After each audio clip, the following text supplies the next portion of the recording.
Bienvenue dans votre chaîne. Aujourd'hui, on va décortiquer un petit problème d'analyse assez classique. Il s'agit de continuité d'une fonction en un point donné. On a f de x qui est égal à racine de 1 plus x moins 1, le tout divisé par x, mais ça c'est seulement si x est différent de 0. Et si x vaut exactement 0, eh bien f de x est simplement égal à une constante a. La question qui nous est posée est simple. Que doit valoir ce a pour que f soit continu en x égale 0 ? On a plusieurs choix, 0, 1,5, 1, moins 1, ou alors aucune de ces réponses. Bon, comment on s'y prend ? Alors, la continuité en un point, ici c'est x égale 0, ça repose sur une définition assez précise en analyse. Il faut que la limite de la fonction quand x s'approche de ce point, donc 0 ici, soit exactement égale à la valeur de la fonction en ce point. D'accord. Donc concrètement, il faut calculer la limite de f de x quand x tend vers 0. Et cette limite, pour qu'il y ait continuité, doit être égale à f de 0. Or, par définition, f de 0, c'est a. Ok, je vois. Donc, mission, calculer la limite de racine de 1 plus x moins 1 sur x quand x tend vers 0. Mais si on essaie juste de remplacer x par 0 dans l'expression, au numérateur, on a racine de 1 moins 1, ça fait 0. Et au dénominateur, on a 0. On tombe sur 0 sur 0.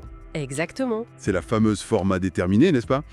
Ça veut dire qu'on est bloqué, là ? Bloqué? Non, mais ça veut dire que le calcul direct ne marche pas. C'est un signal, en fait.